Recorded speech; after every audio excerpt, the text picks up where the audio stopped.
Namaskar. Hello and welcome to PGurus channel. I'm your host Sri Iyer. Joining me today is Shekhar Iyer ji, and we are going to take a 360-degree glance at the evolving politics in and around India. Let's first welcome Shekhar ji, but before that, please like this channel and like this video, and also please subscribe to our channel if you have not already done so. Shekhar ji, namaskar and welcome to PGurus channel. Namaskar, Shri ji, namaskar. Nice to be back with you. Thank you, sir, and it's always a pleasure to have you on our channel. Viewers, I am going to be in Bengaluru, in Namma Bengaluru tomorrow. I'm going to be launching my new book, which is called Paper In, Money Out. The launch is at 12:15 p.m. at Hotel Ajanta on MG Road, 560001. I think it is 22A MG Road. And if you happen to be in Bengaluru, if you feel like coming down and getting an autographed copy from me, please feel free to do so. We'll be posting the teaser in just a few moments. But let us first start with the first topic, which is politics around Chandrayaan. Sir, politics is also being played by Congress. Siddaramaiah went with Parivattam and all that to honor the director of ISRO. Yes, I think success of Chandrayaan 3, its landing on the moon, and with newspaper headlines saying India on the moon, India over the moon, somebody is very, very upset. And that somebody is not our neighbor, or maybe our neighbors, or it could be countries which they think that they are the ones who have everything and we are all backbenchers. But it's not they that I'm referring to today, because what I have seen is the kind of response from the opposition, particularly the Congress party, right from the time when it was announced by ISRO chairman Somnath that we have done it and we have landed on the moon. There has been some kind of an angry reaction, I would say, or some kind of trying to say, look, this is not Modi's. This is not Modi's. In fact, there were some of these. I saw some tweets also to say, look, why is Modi on the television soon after the landing was announced? Why is he talking to the scientists? Why is he hogging the show? This is all because of Jawaharlal Nehru. It was he who started our space mission. It is Indira Gandhi who did it. The Congress party since Nehru's time has done so much. Let's not forget that. As if the Congress party is so extremely unhappy that Chandrayaan 3 landed. Because when Chandrayaan 2 happened, in 2019, and it could not land, and since the command, it could not take commands and it could not land. And there was, in fact, the glee in the Congress camp, I should say, because they felt, well, Modi was trying to hog the show. Modi was right in the control center and it failed. Modi should never go there. Things like that. This time... Did they ask for his resignation, sir? Did they ask for his resignation? I don't think they did in so many words, but all pointing out that it was because of Modi things went wrong at the control Chandrayaan 2. But this time Modi was not in Bengaluru, not even in India. He was away in Johannesburg, where BRICS summit was on. So naturally, after the Somnath announced, the PM was there waiting to join them on the video link to congratulate the scientists of ISRO, who were very happy that Prime Minister spoke to them.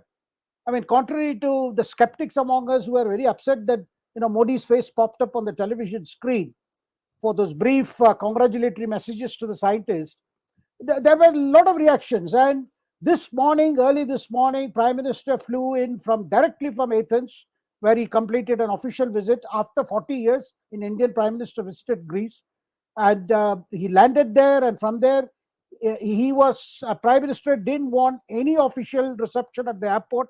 In fact, even the governor was told by the PMO protocol that no need for the governor to come. So obviously, the chief minister, deputy chief minister, and all of them were asked to come to the airport, which is the normal protocol. Is they are received by the governor, chief minister, and top officials. Prime Minister was received by the chief secretary of Karnataka, by the Director General of Police, and from there, when he came out, you saw a lot of people holding national flags. Mind you, no BJP flag. It was national flags. And from there, he rode waving to crowds which had gathered that early morning in Bengaluru. And then he reached ISRO office, where The scientists looked extremely happy to have Prime Minister in the company, even that early morning. That was 8 o'clock in the morning, and they showed him. He went to the control center. He saw pictures that are coming from the rover, that is Pragyan, which is sending pictures after it rolled out from the Vikram. And the Prime Minister had few words. Then the usual exchange of pleasantry, and there he announced that the landing spot has been described as, would be named as Shiv Shakti. I mean, look at this. Shiv Shakti was the name given. So I think extremely happy moments, and scientists cheered at the mention of the name and the significance of Shiva Shakti. Apart from, I'm not getting into the Advaitic concept of Shiva Shakti or the Shakta tradition of Shiva Shakti.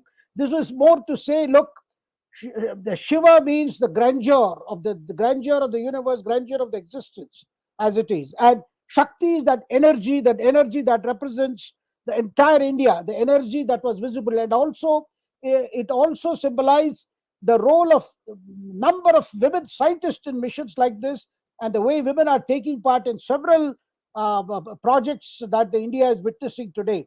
I think it went down very well with scientists, women scientists particularly. I could see them cheering the Prime Minister's announcement. Of course, there are some others. Already the social media is full of tweets saying, look, and somebody even pulling a fast one, saying, look, do not forget the importance of moon in a particular religion. For all you know, moon may be claimed as a Waqf property. So how can you name it Shiv Shakti? All tongue-in-cheek comments one can see. But the fact is, somebody is very happy. So we saw Congress again trying to remind us for the second straight day. It is Nehru. And why you didn't invite 𝙒𝙗𝙬𝙗 and D.K. Shivkumar to come over to ISRO today? You should have allowed them to receive. Sir, in this country, there are times when Chief Minister don't go to airport to receive. For instance, KCR never goes to receive Prime Minister. Channi also. And these people are upset that the CM and Deputy CM were not told to take the trouble of coming to the Bengaluru airport early in the morning. So one can see somewhere along, I think Congress party feels that will the Prime Minister, take advantage of this? Will BJP benefit out of Chandrayaan-3? I mean, it looks like there is some kind of a scare that has gripped the Congress citizens, but I do not think you can win any election purely because Chandrayaan, of course, it's a great feat and it has landed, but nobody can also dispute the fact that in the last 9 years, the ISRO budget has gone up by 23 times, and several projects are on the pipeline. And none of us should forget that moment of 2019 when Prime Minister was present in Bengaluru in the control center when the mission Chandrayaan-2 failed. When Chandrayaan-2 failed, people saw the Shivam, who was the ISRO chairman. I mean, it really break down. He was so upset that with the Prime Minister being invited there to witness a great moment going up in smoke, and Prime Minister decided to stay back for the night there, and next morning met the scientists and consoled them and said, look, go ahead, keep working, no problem. Sir, a best tribute I would say on this comes from the father of the team leader, Vetrivel, mission director of Chandrayaan-3. His father said, he stays in Tamil Nadu, and he said, look, I remember my son telling me that the Prime Minister staying back and meeting us and assuring us, take your time, it doesn't matter this has happened. Don't look at the money that has gone up in smoke in this project. Keep working at it. And then he concluded by saying, my son has achieved it. I mean, look at with the pride with the father feels for the son. And if a father can recall what the assuring words of the Prime Minister meant in 2019, we can very well imagine how the scientists have felt that the kind of support that is coming from the Prime Minister. Sir, there were 4 layers of redundancy that were built into this Vikram, and that meant that even if one part failed, there was another backup, and so on. So they were very confident that this was going to land. It was just that quiet confidence that they were exuding. We saw that thing. I saw it live, for example, for the last 45 minutes. And it was a very exhilarating experience. And I think now we have, in addition to Vikram Betal, we have Vikram-Pragyan. Yeah, indeed. I mean, and even now the challenges are there because your Pragyan can move. It has got a 14 day, I mean, moon day kind of a window during which it will be, covering as possible a number of areas, send back pictures, send back information. Because after that, you're going to have the moon night for the next 15 days. During the time when you do not know what will happen to the solar panels, what about the energy reserve?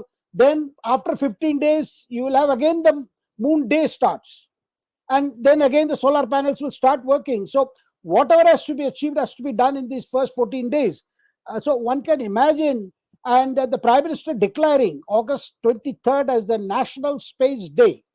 I mean, you can see that how, and he also made a request to ISRO scientists today from Bangalore. He said, look, I want you to hold a hackathon involving state governments, various ministries of the center, to get ideas, brainstorm on how space can be used to improve governance in different fields.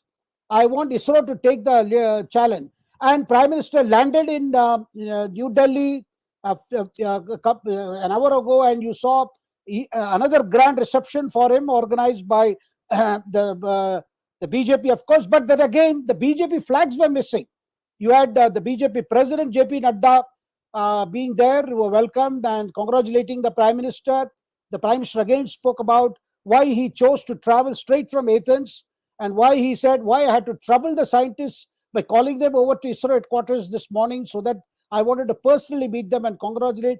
I mean, the Prime Minister looked visibly emotional in Bangalore as well as in Delhi. And then, sir, the second thing, I mean, I'm mentioning this with the Prime Minister mentioned today on arrival at the Palam technical area. The Prime Minister said, look, the next big event is the G20 summit. So I'm as a preemptive move, apologizing to all the residents of Delhi that you may be put through some difficulties because of traffic restrictions, some police holdups, and because of more 20 leaders and their teams will be in Delhi, including leaders like President Biden, French President. You'll have the UK Prime Minister, several 20 leaders are coming. Of course, President Putin has decided to join the meeting through the virtual medium. I mean, some are saying it is because of an international court of justice. Look out for him. He's being accused of war crimes in Ukraine. And some others are saying because of fast developments in Russia relating to Ukraine issue. One does not know what it is, but Putin is not coming, but there will be several other leaders. So the Prime Minister chose to, today urge the Delhi residents to think this is like an event in your home. It's like a marriage where, you go out of your way to see that the guests are comfortable, even though you may be put to a lot of inconvenience. So one can see that, because the next focus of the opposition could be on that. Look, people have been put to terrible trouble.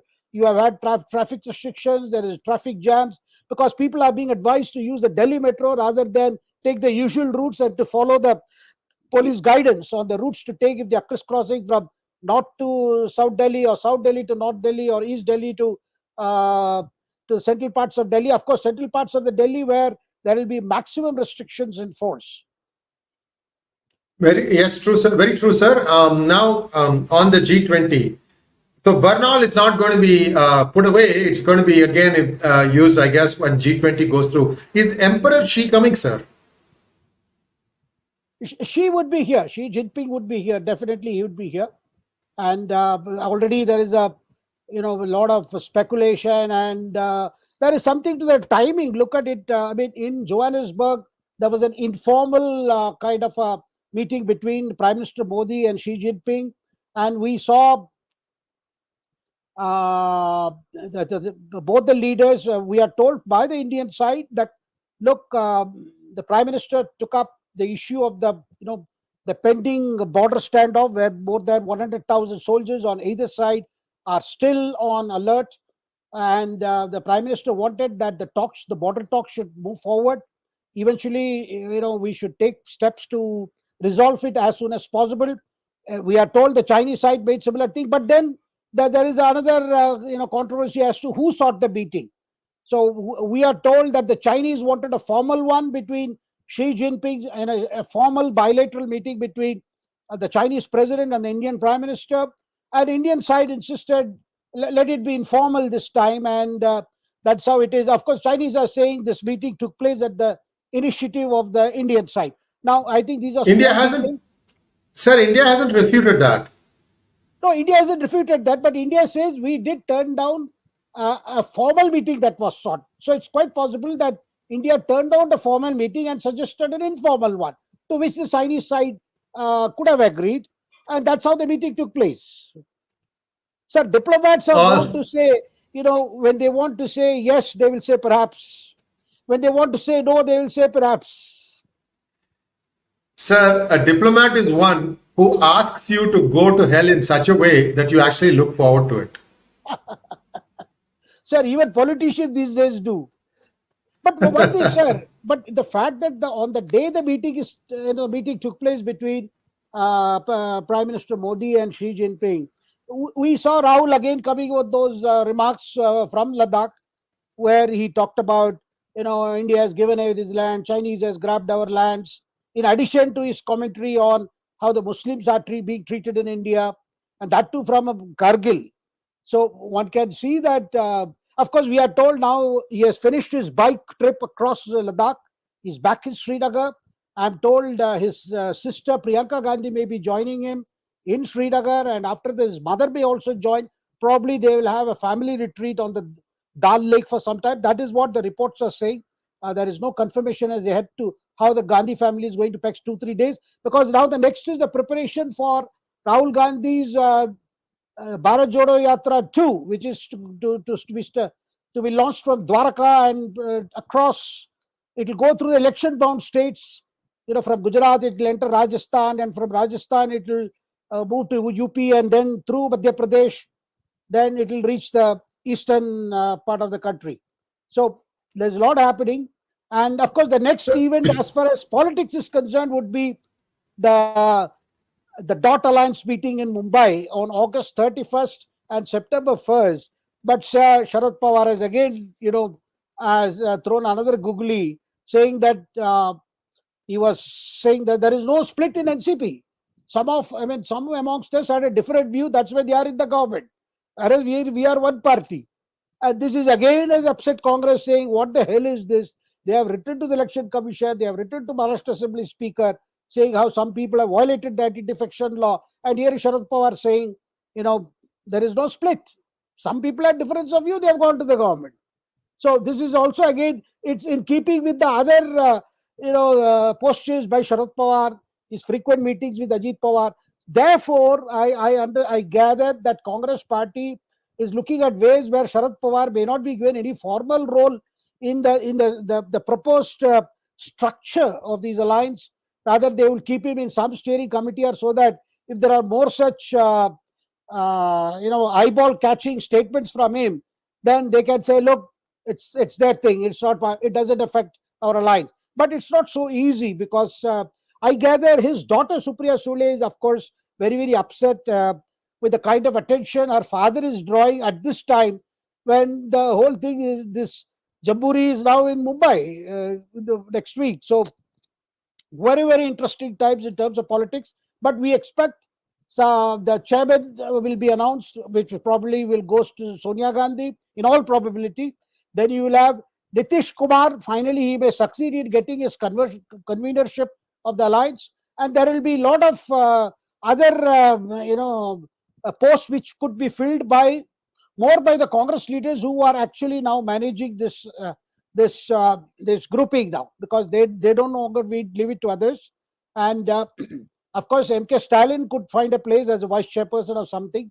So that's where we are this week. And but then the other issues, crucial issues, who is the face of this alliance?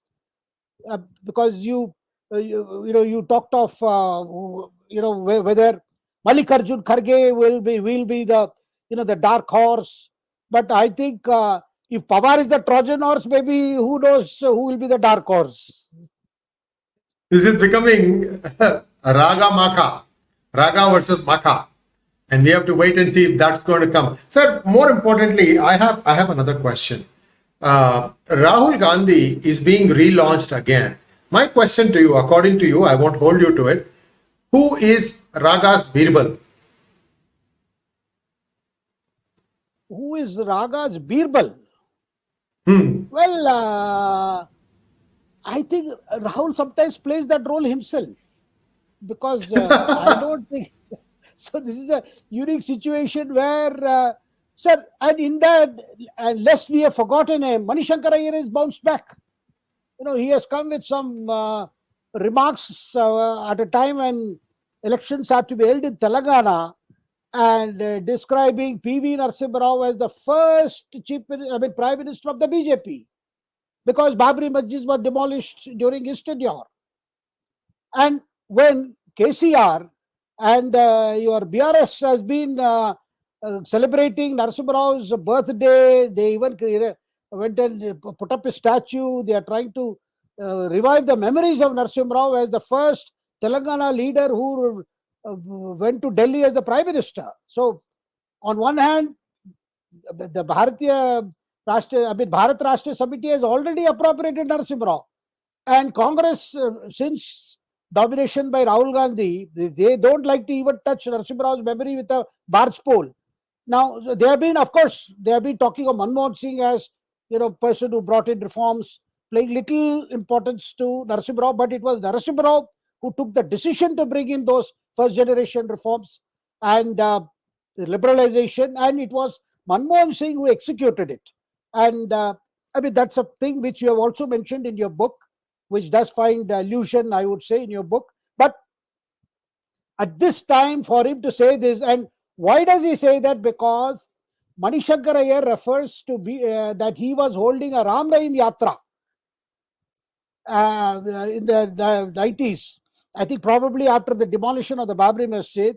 And he says when he was somewhere in the south, he was summoned by Narasimha Rao, who asked him, the message your Yatra is trying to give, Ram Rahim Yatra, it doesn't fit with what the Congress should be talking about. He says, look, and when Manishankar Iyer asked why, this is according to Manishankar Iyer's version, he said, India is a Hindu country. So don't make it out as if that we are not secular and as if Hindus have lost secular values, and your movement is to bring, teach secularism to Hindus. I mean, do not do it like that. Of course, this is not the part that Manishankar Iyer wishes us to know in detail. But the fact is for him to again, just before elections, that too in Telangana elections, which I can see a lot of red faces in Congress party. These leaders are very, very upset, and they are saying, what the hell is Manishankar Iyer doing at this juncture? Why? And he's this is the first part of his book, sir. There is going to be another book on the Rajiv Gandhi's era. Sir, with your permission, I want to recollect a conversation I had with my friend from Hyderabad, and this is in Hyderabadi, sir. तो मेरे को अब्दुल बुलाया, उन्हें बोल रहा आजकल ओवैसी भाई कांग्रेस की भी बी टीम बन गए, तो बहुत कंफ्यूजन है भाई कैंप में, किसका बी टीम है, हम बीआरएस का है, बीजेपी का है या कांग्रेस का है? तो अब कौन बैटिंग करता भाई? 3-3 बार कैसे? आप कोई भी खेले तो 2 इनिंग्स में एक इधर का है या उधर का है, तो अब 3-3 टीम आ गए, तो हम किसके लिए बैटिंग करेंगे भाई? किसी को बॉलिंग करने का अभी किसी को बॉलिंग करने के लिए कुछ नहीं है, सबको बैटिंग करना है। तो अब बड़ी परेशानी हो रही है ओवैसी की कैंप में कि क्या करना है। अब देखते हैं किसका बी टीम बनने वाला है। खैर, तो तीनों लोग बुलाए, मेरे पास आ जा, तू मेरे पास आ जा, तू मेरा बी टीम है, तो अब सब कंफ्यूजन में लगे हुए हैं ऐसे ही। Sir, there is only B team. I think Congress is not A team. That is the, and sir, I dread the day the what would happen to Congress if again Manishankar Iyer comes with gems on Veer Savarkar.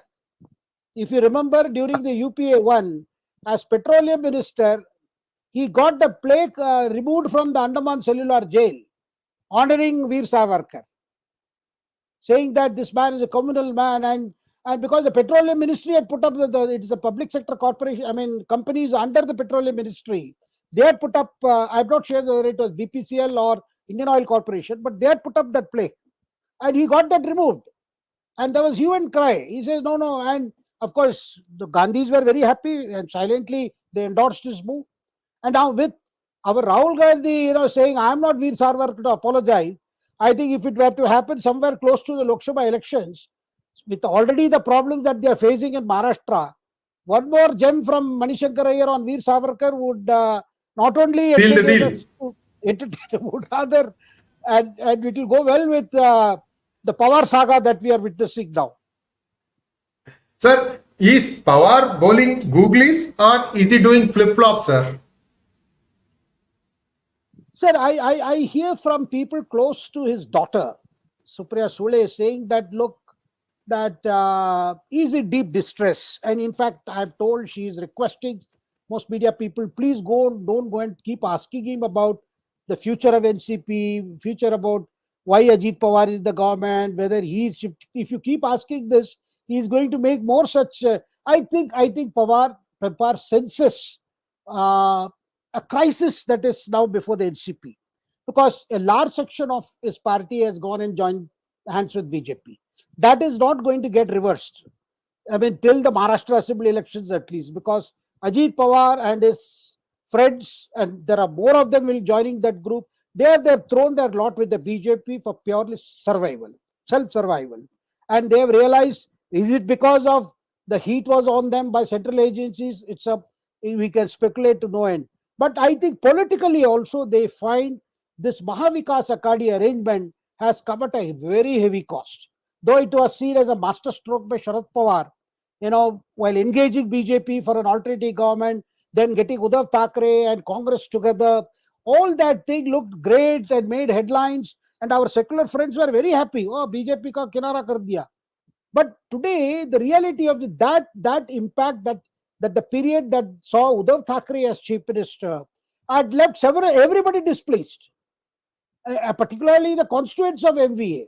And today, Congress party is preparing for a situation that one does not know what Sharad Pawar will do or not do, and given his age and his health situation, they are looking at a scenario where they can't see a big role for Sharad Pawar, though Sharad Pawar was initially touted as a person who would bring about a game change before the next Lok Sabha elections.